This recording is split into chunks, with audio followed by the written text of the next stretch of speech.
Oh, Oh, gentlemen, I just wanted to inform you we have a guest awaiting. well, play the entrance music so we can have my man come out to the ring. Wait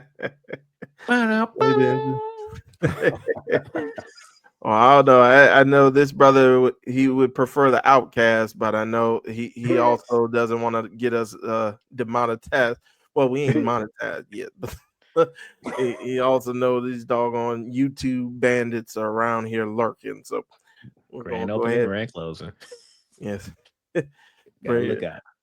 We're gonna bring the co-owner and co-proprietor of Nefarious Media Network, the good brother, the Godfather, Nate Milton. Hooty hoo! What's going on, fellas? What's going on? Out here for Everything's How everything. you doing, man? out here for ring theory. You know, some people would say ring theory is like the around the horn of pro wrestling podcast, and you can't have around the horn without Woody Page. So I guess I'll be Black Woody Page. I'll be your Huckleberry on that front. But yeah, I'm here. I caught a little bit of what you guys were talking about when I was getting in from work. Y'all doing a great job, man. This is episode 2, Ray Williams, episode 2. And like that man said a long time ago, we go through episodes 2 like Attack of the Clones. Mm. I wish I like would have this. thought of that. I wish I would Oh man. Oh, what's going on, boys? Hey, we doing good. We was actually about to pivot our way to the main event, Saturday night's main event, that is. So the steel cage match, if you will. We're gonna start with Damian Priest versus Drew McIntyre. Brother Nate, how are you feeling about this feud? Who do you think needs to win this the most? Is it gonna be Priest? It's gonna be Drew. So in comedy, there's this thing. If you frequent TV tropes, which like for a while I was on a real big TV tropes binge, Jay. Like that was like my go-to, just spending hours of upon hours going through different shows, or different video games, or different novels and movies, and just getting into the tropes that make up the fiction that we consume. And there's a trope in comedy called the rule of 3. Where like if you tell a joke one time, it's funny. If you tell a joke the second time, it's like, I'm not here for that joke. And then you tell the joke the third time, and it's like, aha, it's funny again. That's how I feel about this feud, Girard. Like when it first started popping off, I was like, okay, I'm here for it. It got to a point where I feel like it kind of dragged for a bit. Then that match at Mania hit. And I was like, okay, I'm invested now. And they still got some juice in the tank for this. So I'm glad they're running it back one last time. I still don't know. Who I'm going with. I'm probably going with Drew, just because I feel like,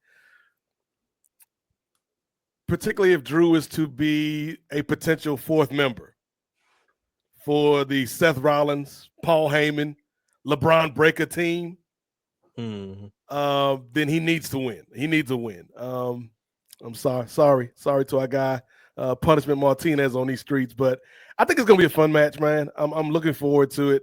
But yeah, what's your take on this, Girard? Like, do you feel like, because this has to be, like, it has to be the conclusive end of this feud. So who do you think takes it? I think it's Drew, because we cannot have Drew going through these long feuds and losing both of them. Because he went through that whole feud with Punk. Yep. And it ended with them in a cage-like match.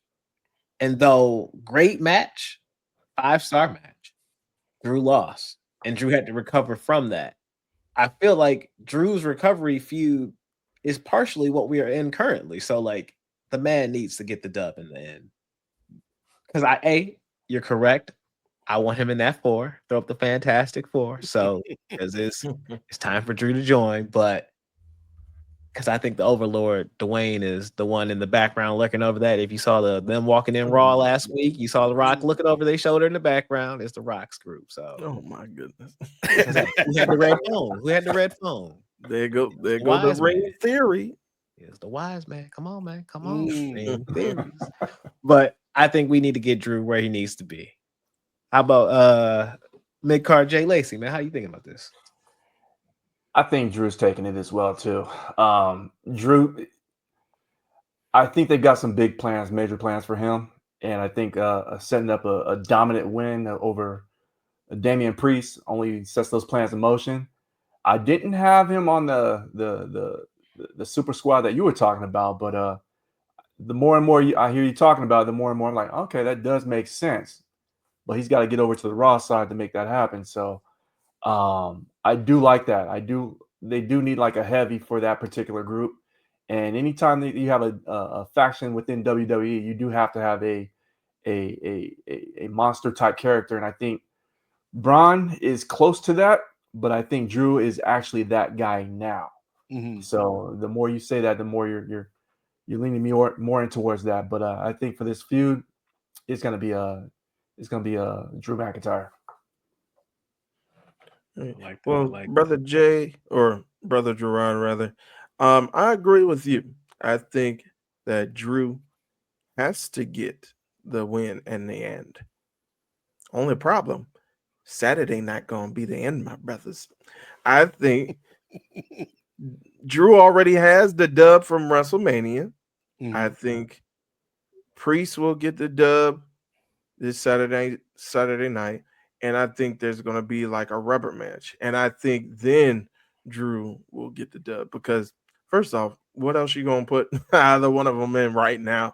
I mean, and again, I don't know if either of these brothers had the triple threat or were in any of the triple threat qualifying matches to go on. I think was Drew in that one with Solo or no? I don't think he was in that one. But I think these guys can face each other one more time, and it's going to be another stipulation because again, even though the cage is similar to Hell in a Cell, cage matches aren't necessarily like the end all be all. We kind of saw it with CM Punk and Seth Rollins, where it was like Roman got inserted and it's like it carried that on to something different, but it wasn't necessarily the end between those two gentlemen. So I think that Priest will get the dub here, and then it's going to be like a winner take all type bout, and then that's when I could see the Vision, as I've termed him, as far as the visionary Seth and his minions getting involved. So hold on, Ray Williams. Hold on. I see an opportunity for some synergy here, right? Some cross property synergy. So if you're gonna call this group the Vision, right? Okay. Mm-hmm. I'm a yes and you, Ray Williams. All right. So we got Seth Rollins. We got LeBron Breaker. Mm-hmm. We got the wise man Paul Heyman, and potentially Drew McIntyre. Okay, right. The Vision. Over in the Marvel universe, right? Mm-hmm. We had WandaVision. If you remember that series, Jey Lacey, at the end of the series, we went to the ship of Theseus, Girard, and in the ship of Theseus, White Vision took off. So we come back to the WWE. All four of the members of this group happen to be traditional. We gonna call them the White Vision. Hello. I knew he was. What a theory that is. What a cook up that. I see the rope connecting now. Brothers, if you weren't tuning in on Sunday, he was pretty much doing this all episode. He was just stringing things together. I was getting ready. See, you thought I was at work all day, Ray. I was actually in the kitchen getting ready to cook these theories up.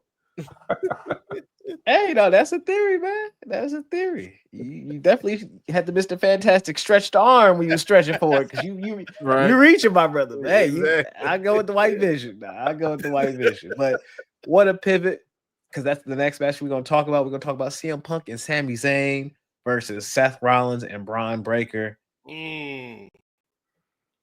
Where are we going with this, y'all? Because I would love to see my man Philip Seymour Hoffman Brooks get the dub in this match, but we got a new group on hand, on deck. So we got to give them a dub. We got to establish them, and Braun's ripping through somebody, in my opinion. And I think Seth might be. I think Braun's going to be the one doing the big lifting in this match to then lead to Seth getting that dub. So almost Batista style in Evolution and Triple H getting the dub after. So, but how do y'all feel about this? We're gonna kick it off with Ray. Who do you have winning this match, and where do you think this is gonna lead us to next? Yeah, I agree. I think Rollins and Breaker are going to get the dub on this one. I think you can put. I think we've already seen Braun Breaker and Sami Zayn in the ring against each other with that feud that they had for the Intercontinental Championship a few months ago, if not about a year ago. Like they have great chemistry together. I think, and again, we talked about this on Sunday. Zayn is that lovable loser, so you know that he can eat the fall while still having a crowd behind him because he's so resilient. So I think we do get Rollins and Breaker with the win. Where it goes from here, not sure. Like again, we kind of intimated, and maybe we'll kind of talk about this once we get into the main event as well.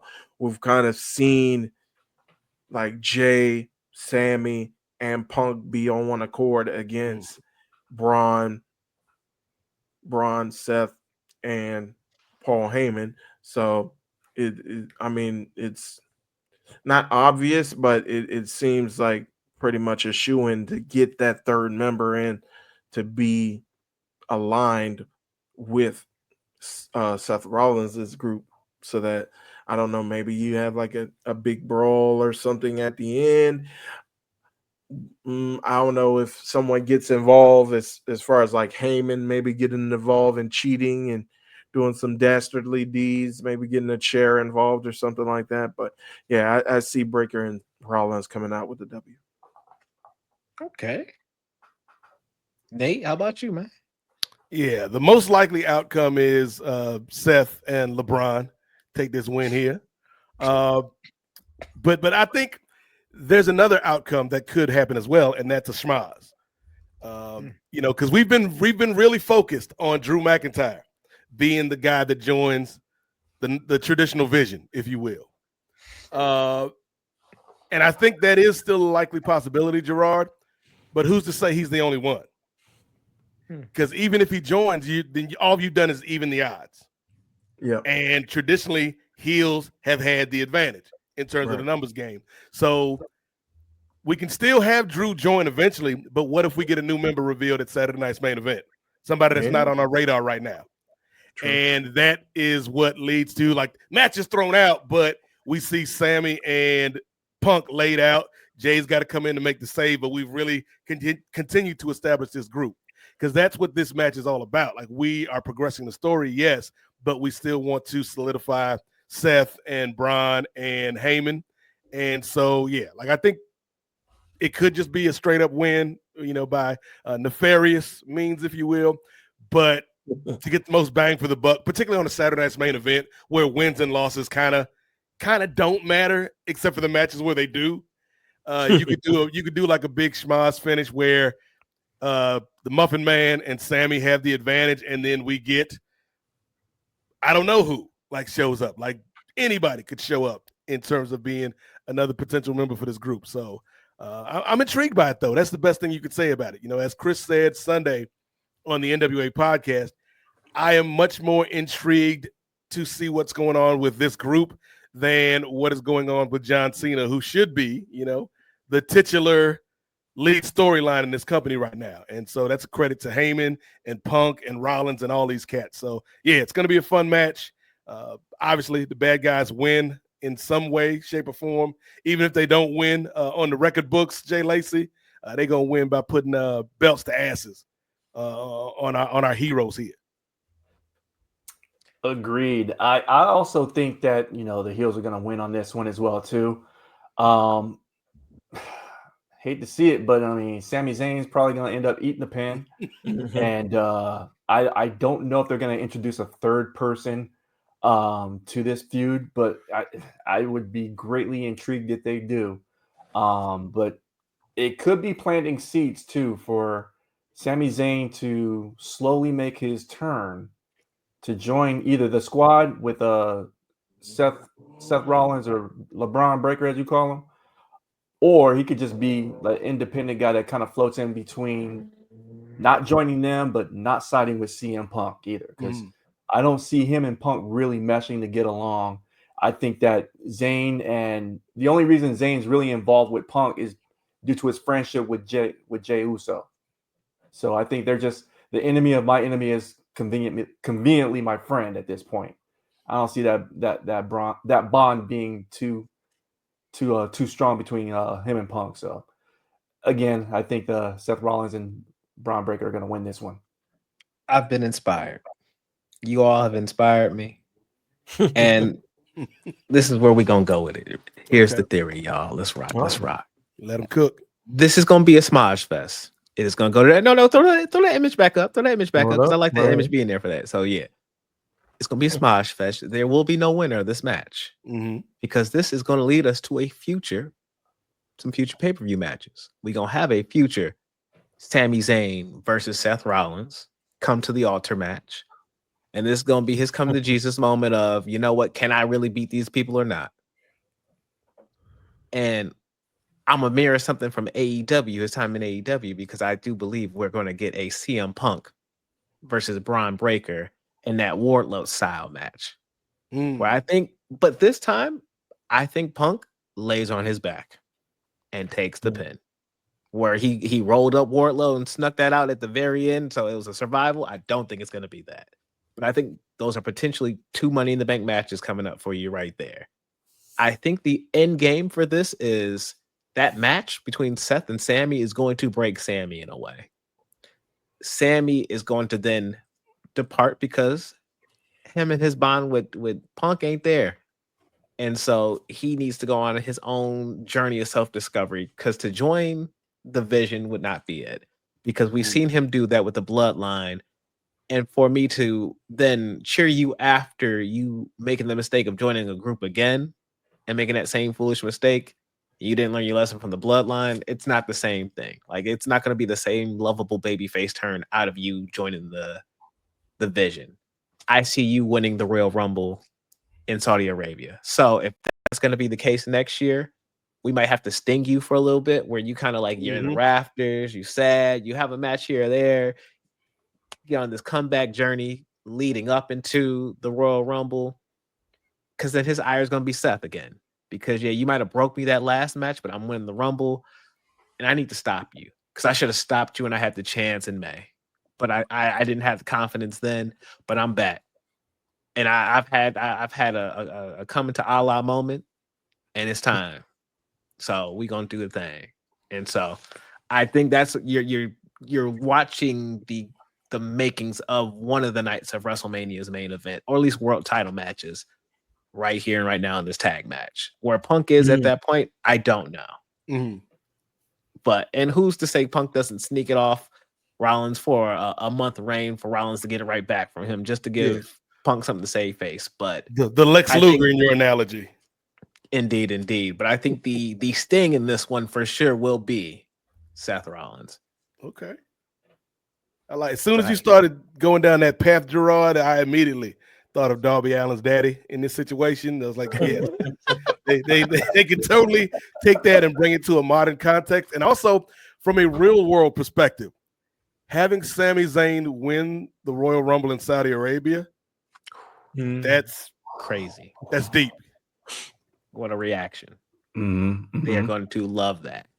That is no better of a homegrown star for that community to have than Sami Zayn coming out there, can cut a promo after in the like just to feed that crowd. Like it would be an amazing scene. And I think you have the worry of like, oh, if Sami wins a Rumble, will people boo or cheer? Well, we saw this year with Jey, the mid-carder being moved up. Jey Lacey, I believe in you. You get that Rumble, it's main event Jey Lacey, man. You gonna be there, man. Ain't nobody gonna hold you down, man. Sami gonna hit that, and this is going to be the journey to fully make Sami a world heavyweight champion. And the funny thing about it is, it's Seth's fault. because he told Sammy, "Hey, you should think a little bit more about you." Yep. And that was a while ago, before all this foolishness. So it was the catalyst, and yeah, it couldn't have been his mania this year, but we gonna see him coming up the next year. But to talk about his homie, he's facing Logan Paul, Saturday night's main event. What we rocking with that? Are we going with Jay? Or are we going with Logan? And if you say Logan, we might need to just remove you from the chat for a little bit. But go ahead, we'll give you time to defend yourself for the removal. But please tell us who you got in this one. Let's go with Jey Lacey, my man. Oh, it's gonna be. No, I'm playing. It's gonna be Jay. I can't even say that with a straight face. I can't even say it with a straight face, man. Even if I was sponsored by Prime, I couldn't say it with a straight face. I think it's gonna be an athletic match because Logan Paul has been putting on good matches. I mean, for somebody who was not brought up into the system, he's an athlete. You can't take that away from him. He is somewhat entertaining. He does, some things I was like, kind of cringeworthy, but he does put on some good matches. And I think him and Jay are going to have a good match. But he's not going to win the belt. He's not going to win the title. So that's why I see it. Okay. All right. Ray, where you at with this? Yeah, I got Jay winning. I think it's a little bit too soon. I think Brother Chris's prediction, well, at least one half of his prediction is going to end up coming true. I think he had two predictions. He said Omos was going to be a future world champion, and he said Logan Paul was going to be a future world champion. So I think one of those right now are kind of apparent, but not right at this moment.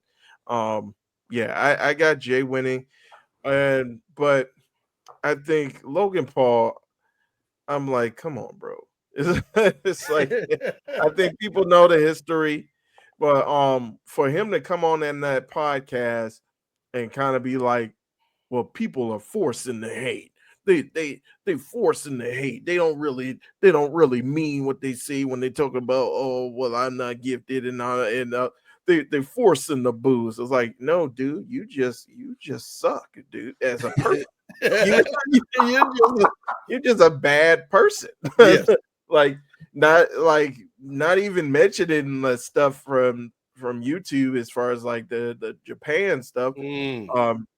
But also like considering he had this what do they call it? The whole cryptocurrency, the pump and dump stuff happening with his cryptocurrency, and then he thought, oh, it's legit, but then people start losing money. It's like, no, they hate you for multiple reasons for real. Like it's not manufactured, it's not forced. You just suck as a human being. You're a talented wrestler. You're just not that. You're not a likable dude. And so, and then it for someone to say that the fans are forcing it, this guy goes out of his way to force himself to be a bad guy, and yet they're saying, "Oh, you're forcing the hate against me." Like, what? Come on now. You are there, and we were talking about this on Hoopsology, that the appearance that the Kings of Sport had on Hoopsology with doggone Draymond Green, or I think we talked about this on the Kings of Sport with Draymond Green talking about they're trying to make me out to be the angry black man. Now, really, the dude who socked his teammate in practice, they try to make you the angry black. now Logan Paul, like, oh, they trying to force their hate. Really, the guy who was up there, like, just wandering around and showing actual dead people in the forest? Really? You? And thought just for entertainment? Really? You? I'm shocked. I'm like, come on now. Shut up, dude. Ray, as you're talking, this is the character that John Cena needs to be playing. He needs to be playing Logan Paul and put that into his personality and make us really hate him. Not doing some of the stuff that he's really doing, but taking that same energy that he's got and just make himself really unlikable. That's what I think we would look at John Cena and be like, okay, that's what we need from you, bro. keep running with that. I like that. Because Cena, we had a discussion earlier, Nate, and we are to pivot off of the same discussion from the NWA. Is this what you want? No, this is not what I want. So we need some improvements. We need some improvements with that. So nah. But I'm going with Jay because I'm not picking an old boy from Ohio, and that's that.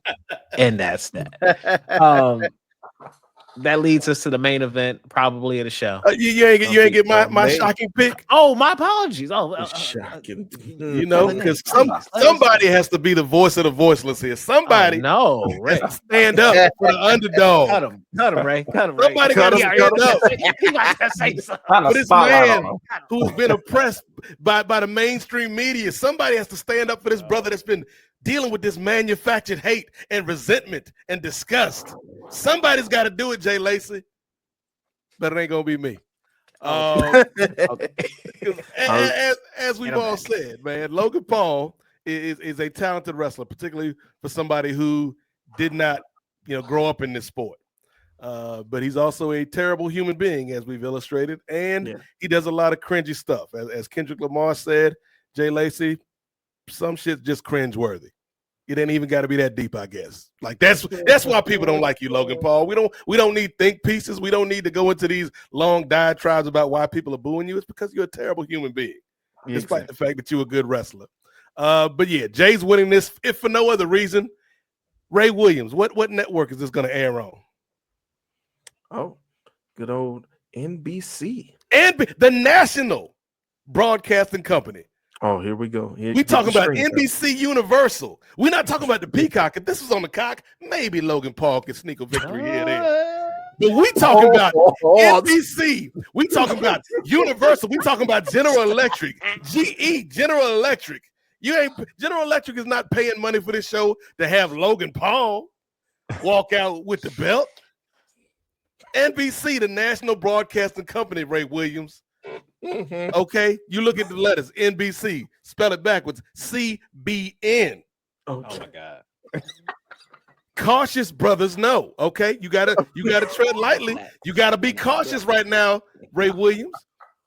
Because when you look at the word caution, sometimes it means yield, Girard. Sometimes it means you can't go as fast as you want. Sometimes you gotta yield. Okay, but then when you flip that yield around, inverse it, put it backwards in the mirror, you go from yield to yeet.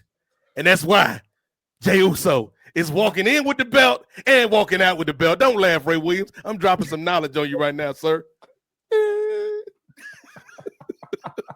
Oh my good. Cautious brothers know with an Cautious brothers know. That's what you gotta flip it around. Put the thing down, flip it and reverse it. All right. I think you surpassed my Ricky Superdome with that one thing you said. Nah, that's going to forever live in infamy right there. That man said it's not even going to be on the top. It's not going to be on the top. Oh, Lord. It's going to be on NBC, sir. Okay. Lorne Michaels Network. Lorne Michaels ain't giving up a night of SNL for Logan Paul to win. That ain't how it's going down. Oh my God. Gotcha. Well, speaking of, go ahead, Ray. I was just going to say, when you were telling me to cut the mic, I know we mentioned that we wanted this to be kind of like around the horn. I was about to mute him and then turn it around, but at the end, I should have muted him. I really should. That was the inverted rule of 3. You was like, nah, I don't like this. Oh, maybe I do. No, I was right at the beginning. I don't like this. Oh man. Well, how do you like R-Truth versus John Cena? Tell me that. How do you feel about that as a match coming up? Because I like it with one caveat and one caveat only. Capital punishment. Years ago, John Cena faced R-Truth in that match. I don't know what happened to Truth, but this Confederate army wearing uniform clown that I don't know where I'm at locational wise. He ain't got no GPS. He ain't got no sense. He ain't got the run sheet. He ain't got nothing. But he He has been a brother working a good job and holding it down in WWE through a lot of awful creative, but also a brother that deserves to have a serious push at this point and not go out like a clown. And so I hope somehow in this match, a wire is then, you know how when you sometimes like hit your remote, it's not working, and you had to hit it again, and all of a sudden your remote started working again. I hope that maybe just a random punch in this match from John Cena, his idol, his childhood hero, then wakes him up to say, "Hey, wait a minute, mother, I'm older than you." And then we get back to what it is with Truth, because Truth was, prior to that, a serious competitor. And I think the brother can be serious and entertaining without having to be a clown. But y'all got down on that. I just got 3 words for you, Girard Brown. Yeah. Live, laugh, oh no, love. That's what this brother's been about for the last few years. And you know, you bring up one of the greatest segments, in my opinion, in that era of WWE's history. When R-Truth showed up in Richmond, Virginia, with the Confederate uniform on, talking about I'm seceding from the WWE. Like this brother been on some different stuff. We not only did we have that, we had Lil Jimmy, we had the whole 24/7 title era of R-Truth. We had R-Truth and Carmella. We had never forget Pretty Ricky, Delicious Pretty Ricky, what they call him, Ray Williams. We had a whole 6 months of R-Truth basically just doing a Martin cosplay, a character off of Martin. Pretty Ricky, what they call him. Shout out to Miguel A. Nunez, a.k.a. Juana Man. But this is going to be a fun match, but they did this match dirty. And we talked about it Sunday night, Jay. The fact that you did the Truth getting put through the table by Cena angle at the damn Backlash press conference in front of a room of journalists who are like, how are we supposed to react to this? Is this like, are we part of the show now? Like, it didn't hit. There was no reaction. And if you had done that on Raw that following Monday, it would have killed. Like just the reaction of like, yeah, we like Truth in this iteration is a comedy character. You know, you could actually make the argument Truth is easily a top 5 comedy character in not only WWE but all of wrestling. I would go out on that branch and make that argument. But at his core, the brother can still get down in the ring.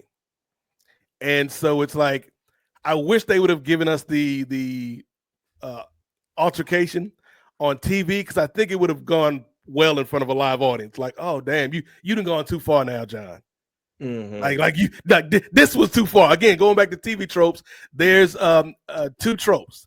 One's called pet the dog and one's called kick the dog. And so pet the dog is when you have a villain have somebody or something or an animal that they love, and that's to show that the villain isn't all bad. There is some redemptive quality to him.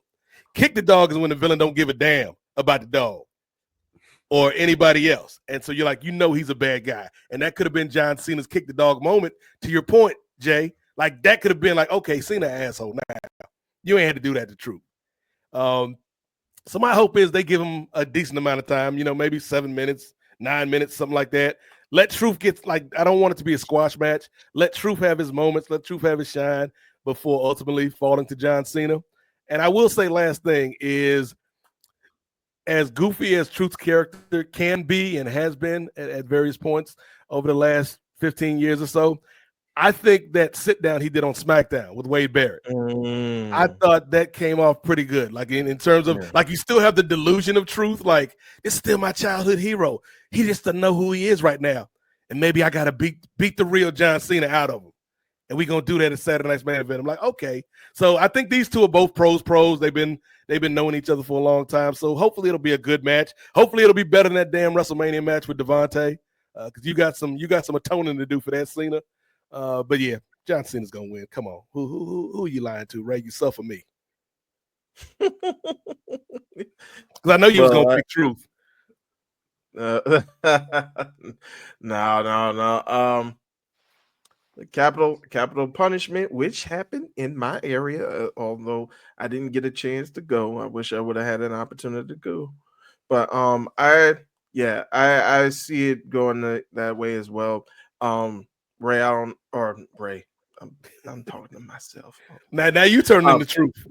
I know the little Jimmy. The other R-Truth. I know, right? I'm a good R-Truth now. R-Milk. See, oh my Oh God. man, that's crazy. There you go, Jay. Et tu, Jay. But I thought that segment was really good. That they had between R-Truth and Wade as well to sit down. And even like he still put a little bit of humor, even though he was serious, like for the majority of it. I love it. At the end, he was like, "Much obliged, Wade." Like he still had like that Southern gentleman in him at the end. But yeah, I think I don't know if you was listening earlier, Nate, but I was kind of talking about the turn initially and then kind of recapping what we were talking about on Sunday. And I kind of thought that with him just Truth during the press conference was kind of like, I don't know, it wasn't impactful as maybe, like you said, like in front of a live audience, like John just beating the crap, like kind of like a similar thing to what The Rock did with Devontae last year, where he's just whipping them all around the arena, just throwing them against stuff and throwing them through stuff. Like I think that was if you do that, Ray, if you had done that before, then you could have had maybe 2 or 3 minutes of Truth just like begging his childhood hero, like, "This not the real you, John," like and going over all of John's big moments and stuff. And it's like you could like selling how much this dude that's like 10 years younger than him meant to him growing up. And then just get the brakes beaten off of him. That man, come on, like that would have been very, very impactful, and what we got was not. In addition to that, what you're saying, Nate, R-Truth could have looked at John Cena like Lyra Valkyrie looked at Becky Lynch when she was getting beat down. Yes, what did that look like? That's exactly what are you doing? Why are you hitting John? What are you doing? Mm-hmm. That right there could have been something like on a segment rather than just wasted on a what was it, like after the press conference special or whatever. Press conference. Yeah. So that was like a moment wasted, and I think they could have got some more mileage out of it. To guys' point, like you could have done that in front of a full arena. You doing that in front of, and we love these folks, but you did that in front of SP3 and Denise Salcedo and cats like that, and they like, what are we supposed to be doing here? I know, we're at work. We're working now, Triple H. What the hell you want us to do, brother? At my job. Do you think that's a more, because I think the fans didn't really take to Lyra in that beatdown, and so do you think, if like with that being the case and Truth taking that role, do you think the fans would take the Truth in that way better than they would? I mean, yes, it's because I was in the crowd live for that, and everybody was screaming, "Lyra, why aren't you getting up and fighting? Like, why are you just looking at her like you a grown woman? Like, I get that's your mentor, but like, there's a certain point you just need to start. You a fighter, and at a certain point, why is your fight not kicking in? Why is your flight just having you just look on the ground? Like, we need you to get active with it, as they say. So, if truthfully, like, oh, I'm a kid, and that Santa Claus beating me up. Why is he beating me? I think there's a difference not only in the character, Girard, where Truth is like, even though he's this grown ass man, there is a naivete about the Truth character, but also, and this is no shade to Lyra, the audience by and large cares a lot more about Truth because we've known this dude for damn near 20 years versus Lyra, who is new to a lot of people. I like that. You took the words out of my mouth. You took the words right out of my mouth. The crowd has more of a they're connected to Truth as opposed to Lyra. We've known her for 20 minutes. We've known him for 20 years. You know what I mean? So like that. 20 minutes versus that.